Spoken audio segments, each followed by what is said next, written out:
नमस्कार बच्चों, आज मैं आप लोगों के सामने एक चैप्टर लेके आई हूँ। यह एक कहानी है। इस कहानी का नाम है बुद्धि बड़ी या पैसा। तो ऊपर देखिए कुछ लिखा हुआ है, वो पढ़ के हमें पता चलेगा कि चैप्टर के भीतर क्या है। ऐसे नाम सुनकर भी हमें पता चल रहा है कि नहीं। अब देखो, अक्सर लोग पैसे का घमंड करते हैं। कुछ लोग सोचते हैं कि जिसके पास पैसा है वह पूर्णतः समर्थ है, किंतु सच्चाई इससे अलग ही है। बुद्धि के बिना रुपया पैसा सब व्यर्थ है। जिसके पास बुद्धि है वह जितना चाहे पैसा कमा सकता है, पर पैसे वाला व्यक्ति बिना बुद्धि के सब कुछ गंवा सकता है। ठीक है, उसी के बारे में यहाँ है। किस तरह से बुद्धि लगाकर लोग पैसे कमा सकते हैं और किस तरह से बिना बुद्धि के लोग सब कुछ गंवाते हैं।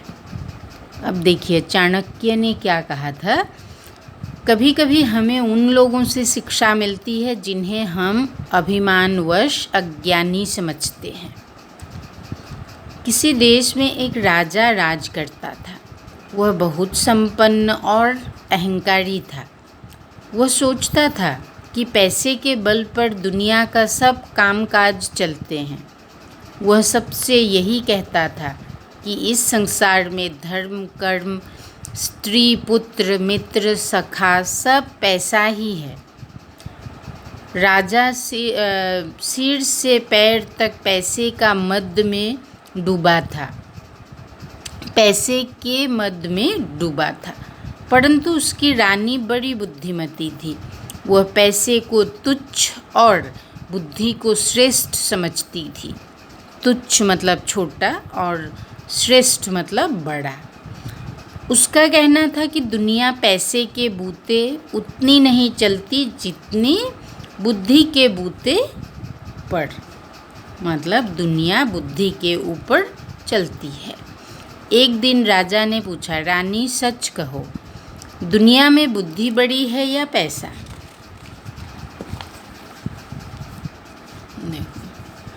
वह बोली, महाराज, यदि आप सच पूछते हैं तो मैं बुद्धि को बड़ा समझती हूँ। बुद्धि से ही पैसा आता है। बुद्धि न हो तो सब खजाने यूं ही लूट जाते हैं, राजपाट चौपट हो जाते हैं।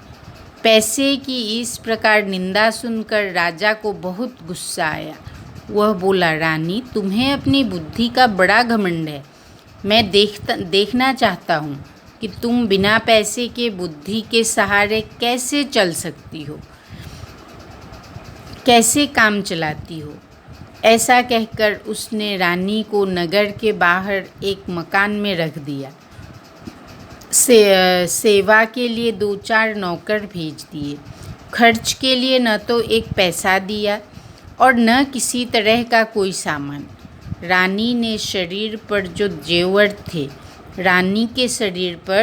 जेवर थे गहने, वे भी उतरवा लिए। रानी मन ही मन कहने लगी, मैं एक दिन राजा को दिखा दूंगी कि संसार में बुद्धि भी कोई चीज़ है, पैसा ही सब कुछ नहीं है।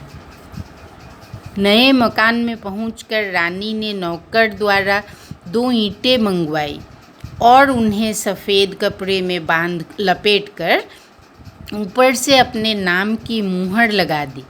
फिर नौकर को बुलाकर कहा, तुम मेरी इस धरोहर को धन्नू सेठ के घर ले जाओ। कहना कि रानी ने यह धरोहर भेजी है और 10,000 रुपये मंगाए हैं।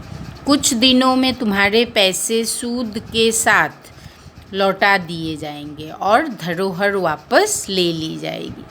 नौकर सेठ के यहाँ पहुँचा। धरोहर पर रानी के नाम की मुहर देखकर सेठ समझा कि इसमें कोई बहुत कीमती जेवर होंगे। उसने 10,000 रुपये चुपचाप दे दिए। रुपये लेकर नौकर रानी के पास आया। रानी ने इन रुपयों से व्यापार शुरू किया। रानी स्वयं व्यापार की देखरेख करने लगी। थोड़े ही दिनों में उसने इतना धन कमा लिया कि सेठ के रुपए चुक गए और काफ़ी रुपए बच गए।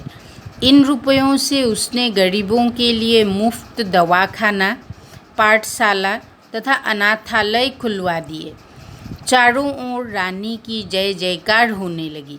शहर के बाहर रानी के मकान के आसपास बहुत से मकान बन गए और वहाँ अच्छी रौनक रहने लगी। इधर रानी के चले जाने पर राजा अकेला रह गया। रानी राजकाज में उचित सलाह देती थी। धूर्तों की दाल उसके सामने नहीं गल पाती थी। अब उसके चले जाने पर धूर्तों की बन आई।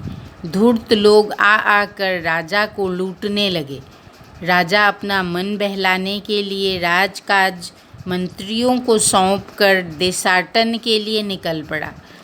जाते समय नगर के बाहर ही उसे कुछ ठग मिले। उनमें से एक काना आदमी राजा के पास आकर बोला, महाराज, मैंने अपनी एक आँख आपके यहाँ 2000 में गिरवी रखी थी। वादे के अनुसार अब आप अपने रुपए लेकर मेरी आँख मुझे वापस कीजिए। राजा बोला, भाई, मेरे पास किसी की आँख वाँख नहीं है, तुम मंत्री के पास जाकर पूछो।